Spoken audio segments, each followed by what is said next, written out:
East Boston residents took to the streets last night in a march against displacement, as in many parts of Boston, residents are feeling pressure from the rising cost of housing. That especially goes for low-income families faced with steep rent increases. Last night's march was organized by City Life Vida Urbana to rally support for tenant protections. There's this capital interest in developing the land, but most of the residents that live here, in fact 90% of the residents that live here, can't afford that future vision. And so 90% of the residents of East Boston are looking to be displaced because of the urban development that's occurring. I feel a lot of stress and I'm very tired all the time because I have a son who has asthma and I don't have any other means of supporting myself. So it's very unfair that I was paying $600 for rent and within the next month I was suddenly raised to $1,300 of rent. So where do they expect all these people to go once they put families out? There's really nowhere for anyone to go. There's going to be homeless people. The taxpayers pay for that. The taxpayers pay for evictions. We don't get a break. I feel a lot of stress and I feel very frustrated to know that people are coming in to fix East Boston just so they can kick us out. My main question is, what exactly is the motivation for these people to come in here if my community is being displaced? What happens to a mother who has built her life here, who has her daycare here, who has her school here for her child? What happens when she's displaced and she has no place to go? A landlord tries to raise a rent and the tenant thinks it's not fair. Right now the landlord has free reign to evict the tenants, but some advocates are pushing for protections for tenants so that the landlord at least has to talk to the tenants, try to work something out before they can do that. And I think that kind of protection would provide enormous security and enormous stability for communities and neighborhoods like East Boston. To tell us more about the campaign is the lead organizer in East Boston from City Life Vida Urbana, Andres del Castillo. Thank you very much for being with us, Andres. No, thank you for having me. Andres, you're an Eastie native. You're still young, but how much has this neighborhood changed? I mean, I would say that the change has been drastic, especially more in recent years. There's been great development. I mean, parks are looking a lot more beautiful these days than they typically have. The trains have been renovated. But what that's attracting is newer residents, and the city hasn't done enough, really, to stabilize the market for the tenants that have historically been in East Boston. And our statistics indicate that 10% of both white and Latino or other minority tenants will be able to stay in East Boston. Only 10%. That means across the line, this is a class spectrum that is affecting the working class community that is the fabric of East Boston. And it's changing greatly. I mean, it's changing very much greatly. When I see the ads for some apartments, of course, the ones on the waterfront, these new buildings with waterfront views, they're pretty expensive. But I'm also seeing average figures for an apartment more than $2,000 a month. How does that stack up with family income?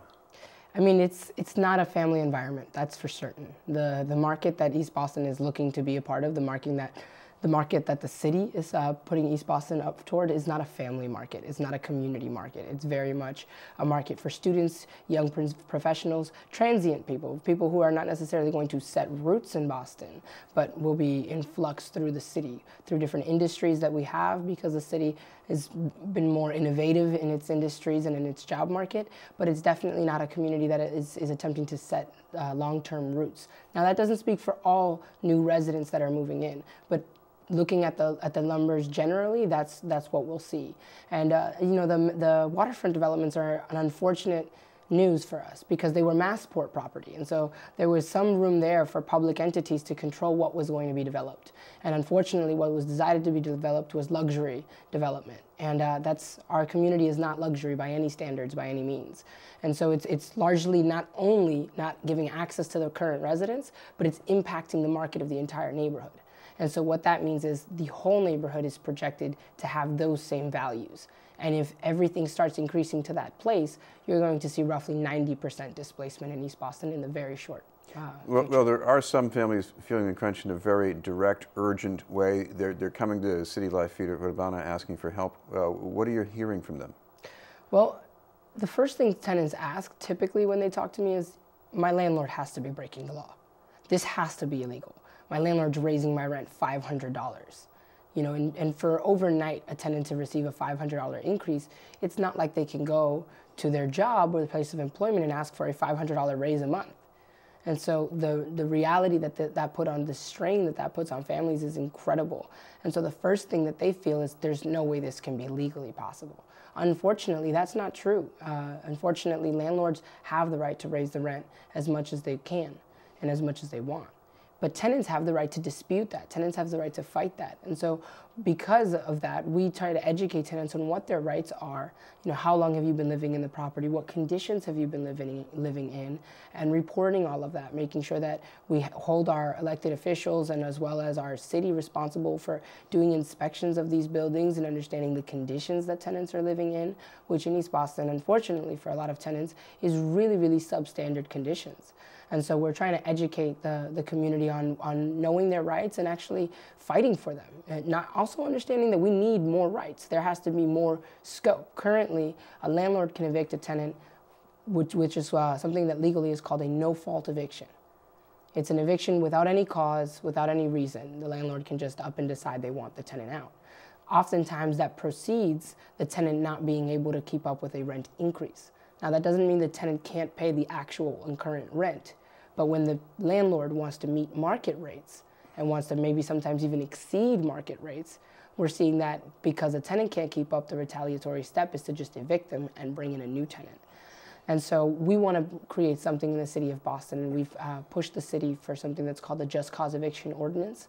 And so we're pushing the city to consider, you know, at least let's have a room for dialogue where landlords need to give some sort of reason as to why they're evicting their tenants. And this isn't going to be for every landlord in the city of Boston. We understand that there are landlords that only own one property or two properties or three properties. Those aren't the folks that we're trying to regulate. Those aren't the folks that are, by and large, displacing tons of families. No, the working class community understands the working class community. It's these giant corporations that are coming into our city, buying 600 properties, 100 properties, and then attempting to regulate the market as a whole. It's actually one of the cases we have now.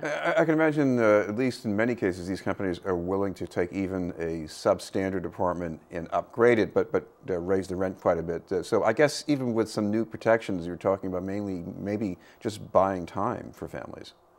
Right. I mean, you know, time and with that time comes some pressure to the landlord to just want to resolve something. And so we'll push these corporations to try to figure out what it is that can be beneficial for everyone involved. And our strongest point of pressure and our strongest demand is some long-term stability for the tenants and trying to establish what that long-term stability will look like. Because the impact it's having on the neighborhood is catastrophic. I mean, we have, for example, now a corporation that bought, in the last 6 months alone, bought and evicted 13 buildings. They bought 18 total. Completely displaced 13 of them, completely vacant at this point. One of them is reoccupied with college students.